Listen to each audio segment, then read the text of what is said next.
माताजी लड्डू गोपाल की सेवा बहुत प्रेम से करती हैं। एक दिन उनकी माताजी कहीं जाने वाली थी अपने संबंधी के घर में, सुबह लौट आना है बहू के सहित। दोपहर को शयन करा दिया था, पुत्र से कह गई ठाकुर जी को 3 बजे उठा देना, जल का भोग लगा देना, और देखो ये फल रखे हैं, 4 बजे फल काट के भोग लगाई दियो, और शाम को दूध को भोग लगाई के आरती करके सुवाई दियो, और सवेरे हम आ जाएंगे, इतनी सेवा तुम कर देना। पुत्र से कहे, बधू को संग ले गए। पुत्र ने भोजन करके विश्राम किया, 3 बजे उठा तो उसको कहीं जाना था। ठाकुर जी को भी ताली बजा के उठाया, तो पुत्र ने अपने लिए बनाई चाय, राधे राधे। तो उसने सोचा कि हमारी माताजी ठाकुर जी को भोग लगाती हैं, तो ला हम चाय का ही भोग। और चाय रखी भगवान के सामने खौलती हुई, और तुरंत घंटी, तो भगवान ने मुंह लगा दिया। 2 मिनट के अंदर शुक्ला जी के पास माता का फोन आया, तुम क्या कर रहे हो? बोले क्यों? बोले क्या तुमने ठाकुर जी को गरम गरम चाय पिलाई? बोले हाँ। बोले ठाकुर जी रोते हुए आए हैं और कह रहे हैं तेरे मोड़ा ने मेरो मुंह बांट डालो। ये मध्य प्रदेश की भाषा है। तेरे मोड़ा ने, मोड़ा माने हाँ, मेरो मुंह बांट डालो, बांट डालो मैंने जला डाला। वो माता जी भी अभी हैं, वो शुक्ला जी भी अभी हैं, और गोपाल जी भी हैं। लोग कहते भगवान नहीं होते, हम कैसे मान ले भगवान नहीं होते। तुरंत उन्होंने क्षमा मांगी। बोले जल्दी से उनके सामने माखन रखो, मिश्री रखो, शहद रखो, ताकि जो ठाकुर जी के मुख की जलन थोड़ी कम हो जाए। रोने लगे शुक्ला जी, मुझसे क्या अपराध हो गया ये कि भगवान का मुख जल गया। इसका नाम है सत्वात्मिका महाविद्या। जब भगवान कृपा करते हैं तो हरदम साथ रहते हैं, चाहे पुत्र की तरह रहें, चाहे भाई की तरह रहें, चाहे पिता की तरह रहें। और वो महाविद्या प्रद्युम्न जी को सिखा दी गई है, इसलिए उन्होंने संबरासुर का संहार करके दिव्य विमान के ऊपर बैठ करके द्वारकापुरी पहुंचे। विमान खुलवा में थे, सुंदर स्त्री पुरुष निकले। रुक्मिणी अम्बा ने जब देखा उस पुत्र को तो उनके मन में एक विचार आया, ममाप्यात्मजो नष्टः यदि जीवति कुत्रचित्, हमारा भी पुत्र अदृश्य हो गया था। देखिए एक शब्द है नष्ट, तो नष्ट का अर्थ ये नहीं है कि विनष्ट हो गया, खत्म हो गया। धातु है नष्ट अदर्शने, अदृश्य हो गया। नष्टा इत्युक्ते अदृष्टा, अदृश्य हो जाना। हमारा पुत्र था वो भी अदृश्य हो गया। यदि जीवति कुत्रचित्, अगर कहीं जीवित होता तो आज वो भी ऐसा ही होता। फिर ध्यान से देखा, आकृत्या वैवैर्गत्या स्वर हासावलोकनैः कथम त्वनेन संप्राप्तम सारूप्यम सार्गधन्वनः। इसकी आकृति, इसके अंग, इसकी गति चाल, इसका स्वर, इसकी हंसी और इसकी चितवन सब तो कृष्ण जैसा ही है। हो न हो यही हमारा पुत्र हो। आकृत्या वयवैर्गत्या, आकृति से, अवयवों से, गति से, स्वर हासावलोकने, स्वर से, हंसी से, अवलोकन चितवन से, कथम त्वनेन संप्राप्तम सारूप्यम सार्गधन्वनः। सार्गधन्वा, भगवान श्री कृष्ण का रूप इसे कैसे मिला? ये मेरा ही पुत्र है। और भगवान जान गए कि मेरा ही पुत्र है। लेकिन भगवान ने सोचा यदि हम कहेंगे हमारो है तो द्वारका वाले कहेंगे इनको छोरा का खोए गयो, ये जाए देखें वाय अपनो ही बतावे। हाँ, भगवान पर विश्वास नहीं। तो भगवान ने नारद जी को बुलाया, आवाहन किया कि तुम आके कहो तब विश्वास करेंगे।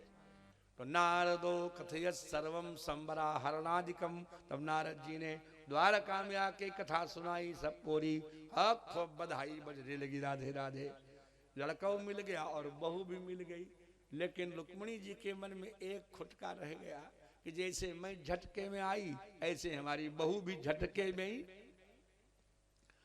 न कोई नेग न चार न छेई न तेल, बोलो राधे राधे, न सरिया न बनरा, न सोहर न ठुमरी, बोलो राधे राधे। कछु भयो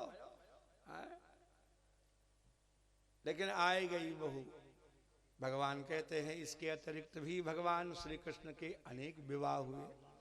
दूसरा विवाह भगवान का जाम्बवती जी के साथ हुआ। वही जामवान जो रामावतार में मंत्री थे। भगवान को एक बार उन्हीं के नगर में रहने वाले यदुवंशी ने कलंक लगा दिया कि इन्होंने मेरी मणि ले ली। भगवान के वक्षस्थल पर समुद्र से प्रकट हुई दिव्य कौस्तुभ मणि विराजमान रहती थी। सूर्य की तरह उसका प्रकाश था। बहुत से लोग दूसरे के ऐश्वर्य से जलते भूनते रहते हैं, दूसरे के यश से उनको पीड़ा होती रहती है। उसको बड़ी पीड़ा थी। सत्यराजित को उसने सूर्य नारायण की आराधना की। भगवान सूर्य नारायण प्रसन्न हो गए। क्या चाहते हो? हमें कौस्तुभ मणि जैसी मणि चाहिए। भगवान ने कहा ये लो मणि। इसमें विशेषता ये है कि 8 भार सोना ये रोज प्रकट करेगी। भार स्याद 20 तुला, 20 तोले का एक भार होता है और ये 8 भार सोना देगी। पुराने जमाने में यही सब बांट थे। आज नहीं, सब आज बालक नहीं जानते। 8 रत्ती 1 मासा, 12 मासा 1 तोला, 5 तोला 1 छटाक, 4 छटाक 1 जो है पाव, 4 पाव 1 शेर, 40 शेर 1 मन। यही तो था। 1 मन में शेर कितने होते हैं? 40। और 1 शेर में पाव कितने होते हैं? और 1 पाव में छटाक कितनी होती है? 4। 1 छटाक में तोले होते हैं 5। और 1 तोले में मासा होते हैं 12। और 1 मासा में रत्ती होती है 8। राधे राधे बोलो। हाँ। और ये कितना देता है सोना रोज? 8 भार। 1 भार 20 तोले का। 20 तोले का सीधा अर्थ है 4 पाव 1 शेर, 2 शेर सोना। के भैया 2 शेर सोना जिस घर में रोज आवे वो धरती धरती चलेगा कि थोड़ा ऊपर ऊपर?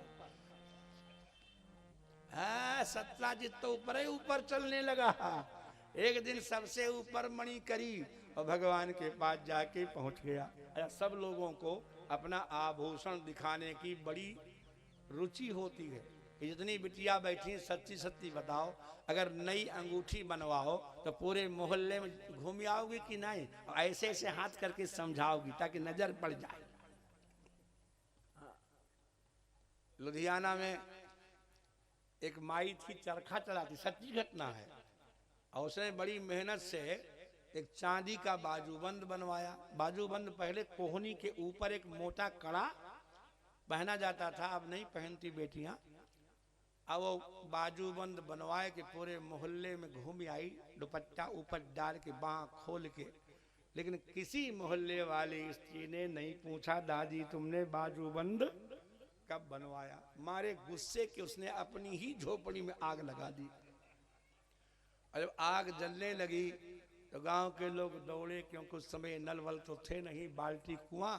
बाल्टी फेंके तो कहते इत्थे पाओ, इत्थे इत्थे पाओ, इत्थे मैंने यहां डालो पानी। बार बार खींचे तो एक बुढ़िया को देख करके लड़की बोली, एक 17-18 साल की, दादी तुसी बाजूबंद कदी बनवाया? अरे मरी पहला पूछ लेती तो असी साड़ी झोपड़ी च आग क्यों देंदी? पहले पूछी नहीं।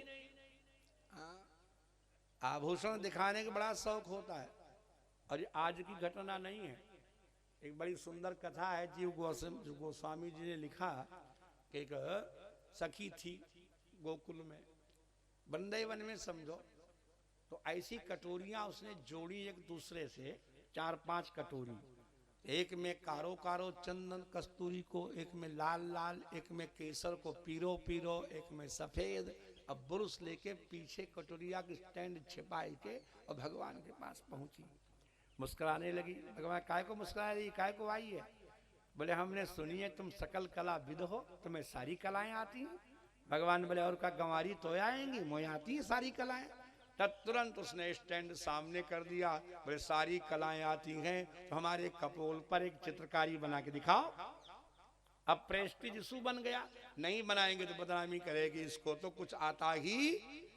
तो भगवान ने कहा चलो कोई बात नहीं, बड़ी मेहनत से चंदन वंदन घिस के लाई है, तो उसके गाल के ऊपर ऐसी बढ़िया रंगोली बनाई, आहा चमाचम। उसने तुरंत अपना दुपट्टा कान पे चढ़ाया और सीधे किशोरी जी के पास पहुंची।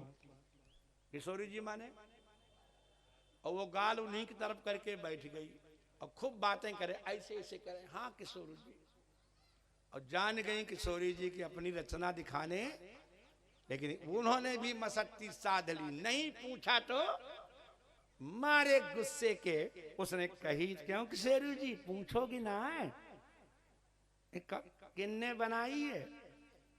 किशोरी जी ने कहा कि माँ गर्व मुदवह कपोल तले चकास्ती, श्री कृष्ण हस्त रचिता तव पत्र बल्ली। श्री कृष्ण के हाथ से रची हुई पत्रावली तेरे कपोल पर सुशोभित हो रही है, इस बात का तुझे घमंड नहीं होना चाहिए, गर्व मत कर। माँ गर्व मुद्वह गर्वम माउद्वह, घमंड मत कर इस बात का कि कपोल तले चकास्ती, कपोल पाली पर सुशोभित है, श्री कृष्ण हस्त रचिता तव पत्रवल्ली। ये पत्रावली कृष्ण ने बनाई है, मुझे मालूम है। तो किशोरी जी तुम्हारे तो कबो बनाई ना है, और मेरे बनाई दी नहीं तो मैं बताऊं क्यों ना। बोले अन्यापि कापि खलु भाजन मीदृशीनाम, वैरी न चेद भवति वे पथुरंतरायः। हम जैसी भी कोई इन चित्रावलियों का पात्र बन सकती थी, तू तो खुद लेके गई थी चंदन ब्रश, और भगवान श्याम सुंदर अनेक बार खुद लेके आए, और जब जब मैंने कपोल खोला तब तब उनके होश गुम हो गए, पसीना पसीना हो गए, उनके हाथ से बुरुश छूट गया, चंदन ढुलक गया, उन्हें होश ही नहीं रहा। तू तो पत्थर की दीवार है, तेरे ऊपर बना दिया, हमको तो देखते ही बेहोश हो जाते हैं। बोलो राधे राधे। कौन ज्यादा भाग्यशाली हुआ? अन्यापि कापि, मुझ जैसी अन्य भी कोई, खलु भाजन मीदृशी नाम, ईदृशी नाम रचना नाम भाजनम मादर्शी अन्यापि कापि बहुतम रहती। ऐसी रचनाओं की मुझ जैसी भी कोई पात्र बन जाती, लेकिन हाय रे ये कपकपी, ये पसीना, ये बेहोशी, यही हमारे सब दुश्मन बन गए। बोलो राधे राधे। वैरी न चेद भवति बेपथुरंतरायः, बेपथु माने कपकपी, अंतराय माने विघ्न। तो कौन से विघ्न? पसीना पसीना हो जाना, होश गुम। उसको तो यूं ही कैनवास समझ के बना ही दिया, अपनों से मुंह लेके चली गई। बोलो राधे राधे। किशोरी जी के सामने आई तो सभी लोगों को अपने आभूषण प्रदर्शन करने का बड़ा शौक होता है। आभूषण होते ही अलंकार है, बाहर पहनोगे तभी तो अलंकृत करेगा। और वो सत्याजित भी 8 बार सोना देने वाली सिमंतक मणि को पहन करके कृष्ण के सामने पहुंचा। अब भगवान जान के दिखाने आया है, तो भगवान नहीं बोले। जब नहीं बोले तो उसने कहा कि पूछोगे नहीं श्याम सुंदर ये कहाँ मिली? बोले हम जानते हैं सूर्य नारायण ने तुमको दी, मणि बड़ी सुंदर है लेकिन गलत जगह पर है। ऐसा तो कोई विषय है ही नहीं जो तुलसी बाबा ने छोड़ा हो। बोलो राधे राधे। हाँ क्या बात है।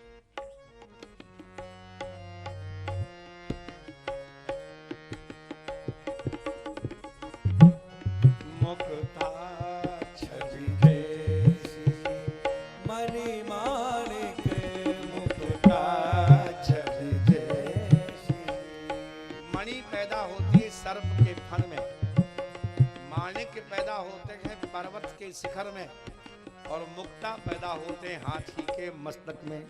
मणि माणिक मुक्ता छवि जैसी, मणि माणिक मुक्ता छवि जैसी।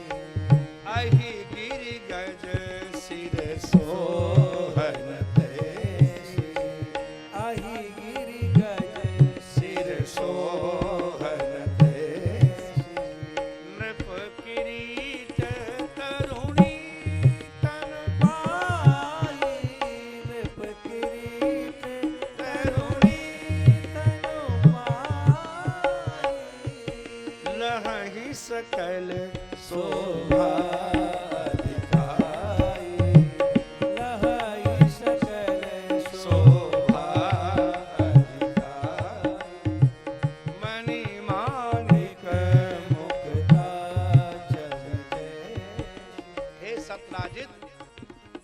मणि की, माणिक्य की और मुक्ता की जो शोभा होती है वो सर्प के और पर्वत के सिर में और हाथी के सिर में सुशोभित नहीं होती।